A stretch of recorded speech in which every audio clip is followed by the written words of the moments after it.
On your feet. What is happening? Why Mom? I'm not the Wayman who wants to divorce you. I'm the Wayman who is saving your life. Now, you can either come with me and live up to your ultimate potential, or lie here and live with the consequences. I want to lie here. Hey there, I'm Mark Ellis. Welcome to RT Essentials. Today we're bringing you the very best of 2022, selections from both the big and small screen.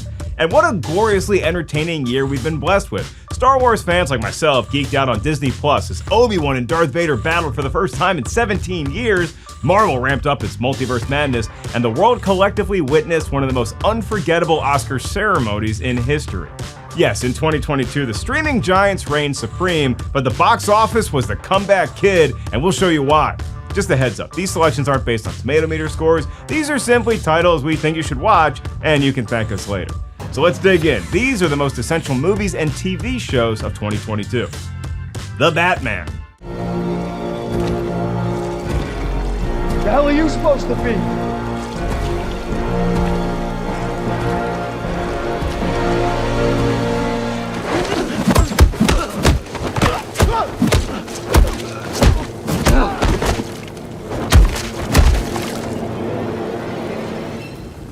I'm vengeance.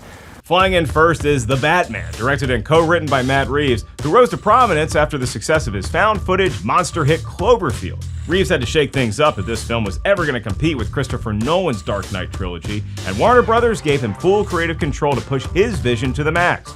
Reeves fully reworked the story, choosing to focus more on the earlier detective stages of Batman's career and making a film about someone who hadn't quite figured out why they were doing the thing they were doing.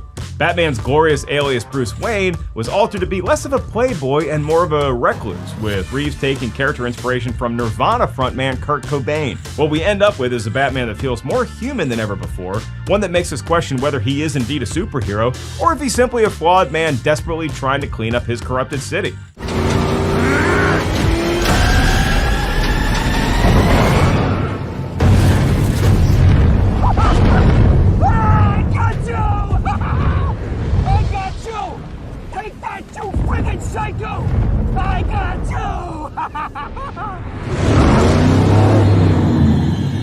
And these were no easy black rubber boots to fill. Some of the greatest actors of our time have taken on the role. Michael Keaton, Christian Bale, Val Kilmer, and many fans were initially critical of Reeves' choice to cast Robert Pattinson in the lead.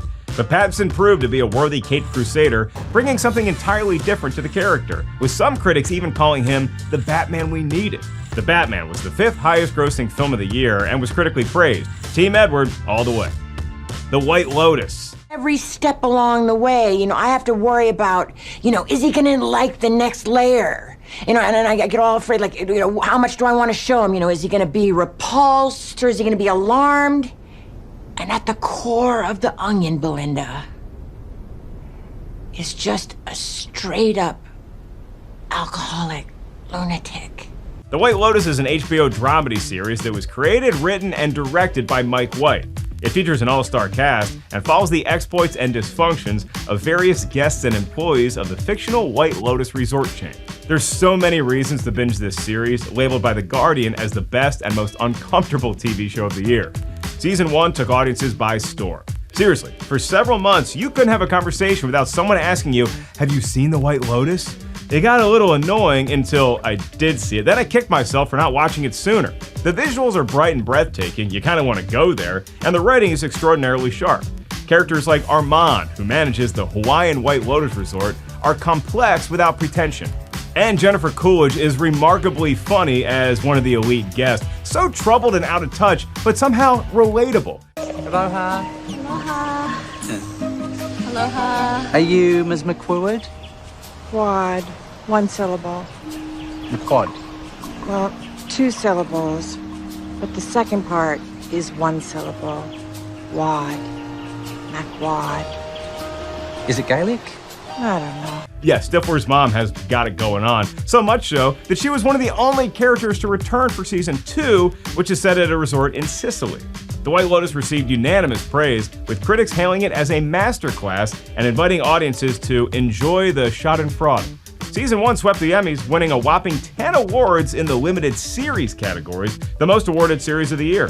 and the season 2 premiere was one of the most anticipated in years, and I have a feeling the madness has only begun.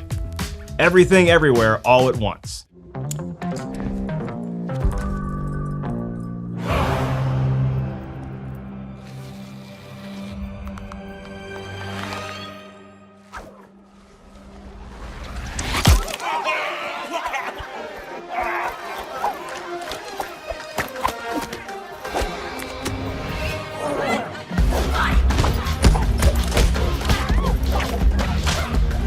Filmmaking duo Daniel Kwan and Daniel Scheinert, known collectively as Daniels, co-wrote and directed Everything Everywhere All at Once. The film centers around an exhausted Chinese-American laundromat owner named Evelyn Wang. Things quickly go sci-fi when Evelyn ends up on an outrageous adventure and must connect with parallel universe versions of herself in order to prevent the unraveling of her very existence.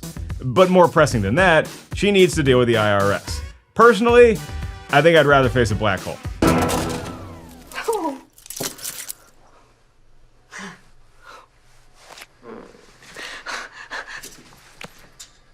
What did you jump? She's off the map.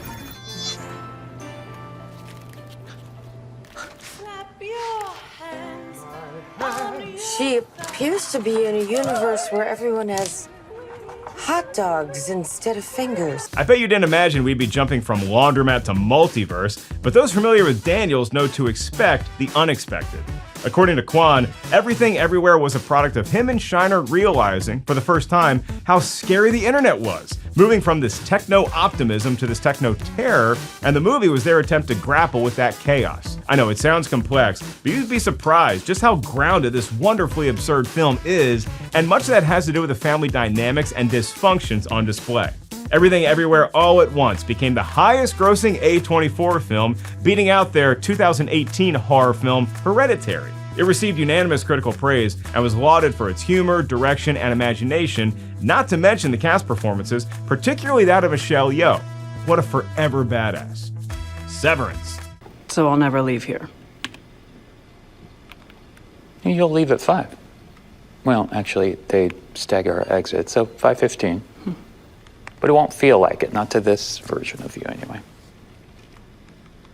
Do I have a family? You'll never know. Severance was created by screenwriter Dan Erickson and became an instant hit on Apple TV. The sci-fi drama series follows Mark, not this guy. This one's played by Adam Scott, who leads a team of office workers at Lumen Industries, a company that specializes in nobody really knows. That's because Mark and his employees have agreed to a severance program, and their memories have been surgically divided between their work and personal lives. Basically, they have no clue who they are outside of work, and then when they get outside of work, they have no clue what they do at work. Makes me think of that scene in Office Space where Peter, who despises his office job, asks a hypnotherapist if it's possible to zonk him out so that mentally, he doesn't even know he's at work. Actually, that sentiment is exactly what inspired Erickson to create this series.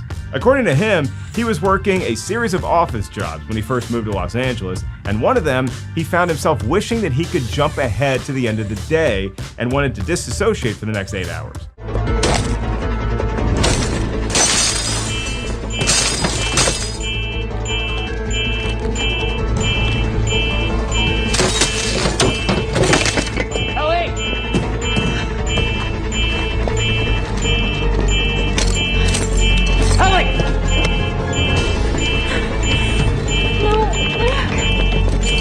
Erickson realized that many people, in fact, do turn their brains off while they're at work, so he took that concept and ran with it. He first submitted the series' pilot script to Ben Stiller's production company Red Hour Productions as a writing sample, but Stiller was immediately impressed with the idea, and soon the project went into development, though it would be another 5 years before the show aired. Stiller also directed many of the episodes himself and earned an Emmy nomination for Outstanding Directing for a Drama Series.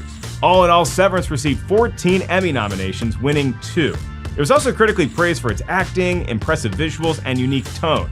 So if you're looking for your own escape, give this elevated office satire some streams. My Audi has seen it, though it won't tell the innie how it is. Top Gun Maverick. Setting time to target, 2 minutes, 15 seconds. 2:15, that's impossible. File attack point. Maverick's inbound.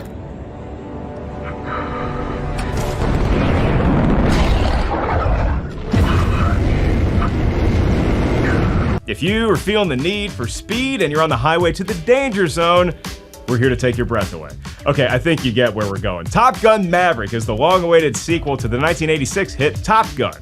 Directed by Joseph Kosinski, the film follows Maverick, who after more than 30 years of service as one of the Navy's top aviators, finds himself training a detachment of Top Gun graduates for a specialized mission, the likes of which no living pilot has ever seen. Tom Cruise and Val Kilmer reprise their roles as Maverick and Iceman, and star alongside Miles Teller, who plays Rooster, the son of Goose from the first film. Now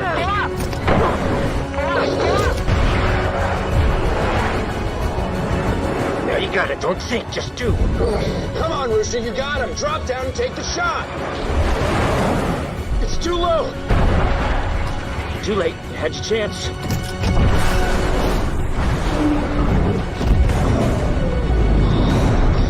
That's a kill. Knock it off. If the nostalgia brought on by these characters alone doesn't pull your heartstrings, then I am concerned you might be a walker. Especially the scene where Maverick is watching Rooster play Great Balls of Fire on a piano at a bar and has a flashback of Mav and Goose playing that very same song decades earlier. But there's so much more than nostalgia to discuss here. The visual effects, the performances, the emotionally charged writing, the jet flying action. Some have even argued that this installment is better than the original. Hey, don't hop in an F-18 jet and shoot down the messenger. I'm just reporting this stuff.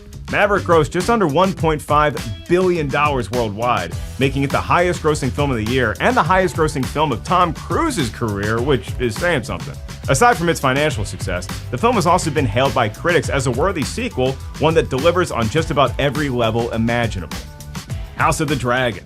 Let her go! Where is duty? Where is sacrifice? It's trampled under your pretty foot again. Release the blade, Allison. And now you take my son's eye. And to even that you feel entitled. Exhausting, wasn't it? Hiding beneath the cloak of your own righteousness. But now they see you as you are.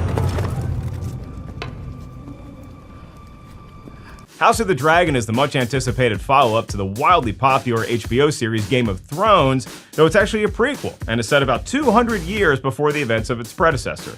The series, based on parts of George R.R. Martin's novel Fire and Blood, tell the story of the reign of House Targaryen and the events leading up to what is known as the Dance of Dragons. You might be envisioning dragons happily doing the cha-cha, but Dance of the Dragons is actually another name for the Targaryen civil war of succession in which many lives are lost in the name of claiming that all-important Iron Throne. House of the Dragon premiered on HBO and features an ensemble cast led by Paddy Considine, Matt Smith, and Emma Darcy. The 10-episode first season received a mostly positive critical reception, with The Guardian calling it a roaring success and adding that it's set to become the game of political seven-dimensional chess that its predecessor was. You may run your house as you see fit, but you will not decide the future of mine. My house survived the doom and 1,000 tribulations besides, and God's be damned. I will not see it ended on the account of this. Say it. And that's just it. If you're a fan of Game of Thrones and all of its dark and violent and sophisticated Westeros-set drama, you're likely going to find this show very entertaining. Who knows, you may even like House of the Dragon more than Game of Thrones, considering that Joffrey is nowhere in sight. The series premiere was viewed by an estimated 10 million people, making it the largest single-day viewership for a series debut in HBO's history, and the season finale had the highest viewership of any HBO finale since the series finale of Game of Thrones. So I'd say the Dancing Dragons, they're off to a pretty cha-cha start. Black Panther, Wakanda Forever. What reason do you have to reveal your secret to the world? I am not a woman who enjoys repeating herself. Who are you? I have many names. My people call me Khan, but my enemies call me Namor. Up next, it's Black Panther Wakanda Forever, directed and co-written by Ryan Coogler and starring Letitia Wright, Lupita Nyong'o, and Denai Guerrero. Coogler has earned a Best Picture Oscar nomination, that for the previous Black Panther film, which in addition to being the first superhero film to ever be nominated for Best Picture, was also the highest grossing film directed by a black filmmaker. so it makes sense that Coogler would be the perfect choice for the sequel. The guy's an absolute powerhouse of talent with a true vision for Wakanda and its characters. Now is our time to strike.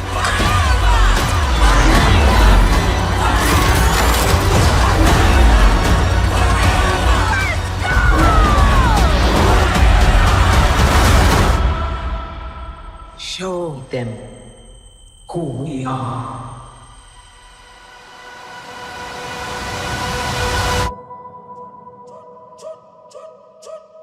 Sadly, the passing of legendary actor Chadwick Boseman in 2020 meant that his character, King T'Challa, would not be in this sequel, and Marvel Studios president Kevin Feige stated that the role felt like it was too much too soon to recast, and the world was still processing the loss. Instead, it was decided that Wakanda Forever would honor the legacy that Boseman helped build, so this film is set in the wake of T'Challa's death, as leaders and the people of Wakanda fight to protect their nation from intervening world powers. Wakanda Forever is the 30th film in the MCU, and the final release in Phase 4. I'm sure the great King T'Challa would have been proud of this one. Lord of the Rings, The Rings of Power. This cannot be Elrond, can it? I fear so, fair lady.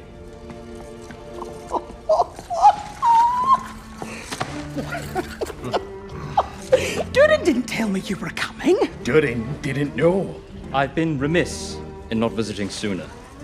An oversight for which I am here to humbly ask forgiveness. You're staying for dinner. He's leaving. He's staying. He's leaving. He's staying. Lord of the Rings, The Rings of Power is epic on a scale never before seen on television. The series premiered on Amazon Prime and is based on J.R.R. Tolkien's The Lord of the Rings novels, though it's set thousands of years before The Hobbit and The Lord of the Rings film trilogies. What is it about having two R's as middle names? You got George, you got Jay. It's like you're destined to become a famous fantasy novelist if you have those. Or a pirate. You know, I'm so sorry. It was right there. The Rings of Power takes viewers back to an era in which great powers were forged, kingdoms rose to glory and fell to ruin, and Tolkien's most sinister villain threatened to cover all of Middle-earth in darkness. The ensemble cast of characters, some familiar, some new, carve out their own legacies that will live on long after they're gone. It does sound fun, doesn't it? It is a map of the Southlands. It is as Halbrand said. And the inscription? It is the Black Speech. It speaks not only of a place, but a plan. A plan by which to create a realm of their own, where evil would not only endure, but thrive. Well, spoiler alert, fun ain't cheap. The budget for Rings of Power is likely to exceed, does that say $1 billion? Making the most expensive television series ever made. And just one screenshot from any episode will explain where that money went. It's visually in a league of its own, shot in some of the most beautiful places in New Zealand and featuring visual effects from Industrial Light and Magic and several other premier effects studios. Not to mention, the crew needed for such a large production that will span several seasons, a commitment agreed upon by Prime Video and the Tolkien estate. But you can't put a price on legacy, even if it's $1 billion, and the premiere of The Rings of Power had the largest viewership for any premiere on Prime Video ever, with 25 million viewers globally in the first 24 hours the show was available. Between this series and House of the Dragon, 2022 has introduced a new era of blockbuster television, and we're here for it. Peacemaker. Did this dip really show up in full cosplay mode? This is the guy Waller's giving us. I told you she's f***ing us. She's not f***ing us. Is that an eagle in his back seat? She's f***ing us. Hey, scooch. Why are you in your costume? Costume. This is a uniform, and it's brand new, so I gotta stretch it out, make it more comfortable before we go on a mission. Next up, we have Peacemaker, a superhero action comedy created by James Gunn for HBO Max. This is the first television series in the DCEU, that's the DC Extended Universe. Marvel doesn't get to hog all the cool abbreviations, you know. It's a spin-off from the 2021 film The Suicide Squad, and picks up where the movie left off.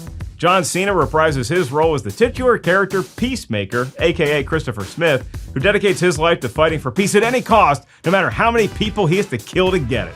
It sounds a little problematic, I know, but James Gunn has proven to be the king of problematic protagonists, Having written and directed volumes 1 through 3 of Guardians of the Galaxy, all mega hits for Marvel, not that Marvel deals in anything other than mega hits these days. I'm counting you, Punisher Warzone. I like that movie. Yo, what the hell is that? It's a grenade I tied to a Russian tank shell. Why not just the grenade? Grenade blows up like 2 people. How many people does this blow up? I don't know. I invented it this morning. What?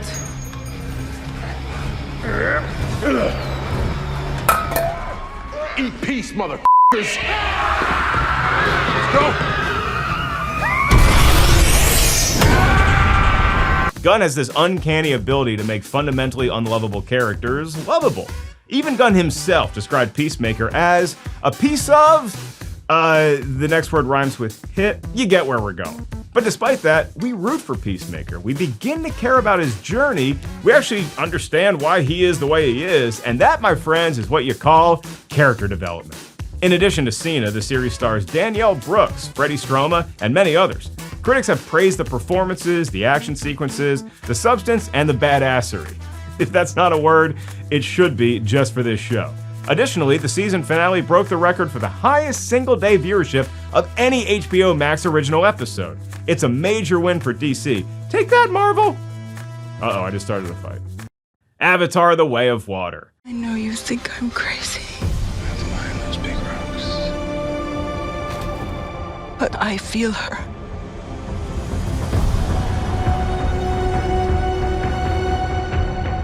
I hear her heartbeat. She's so close.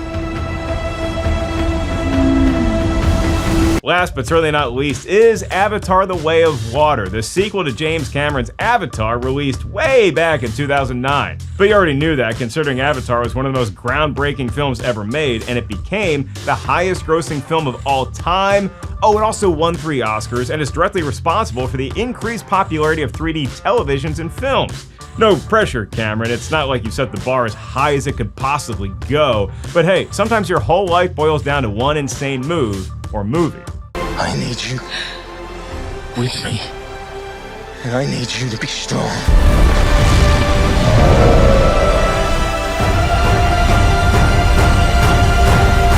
Obviously, 13 years, that's a long time to wait. I guess Maverick did come out 35 years after the original Top Gun, but plans for subsequent Avatar films were in the works before the first movie even came out.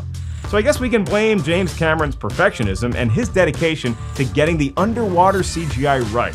Let's not forget, the first Avatar took 15 years to develop, largely for the same reason. The technology just hadn't caught up to Cameron's vision yet. Cast members for The Way of Water include Sam Worthington and Zoe Saldana, who will reprise their roles as Jake Sully and Neytiri, and the plot will follow the Sully family, the troubles that follow them, and the measures they'll take to keep each other safe on the beautiful planet of Pandora. And that wraps up our list of the most essential movies and TV of 2022. We didn't have time to list every noteworthy selection from such an inspired year of entertainment. Apologies to Nicolas Cage, but we've got plenty of episodes of RT Essentials coming your way. So if we missed a title you're particularly passionate about, don't worry, we are going to get there soon enough. Thanks for tuning in. I'm Mark Ellis, and I'll leave you with an inspirational quote from James Cameron. If you set your goal ridiculously high and it's a failure, you will fail above everyone else's success. Words to live by. We'll see you next time.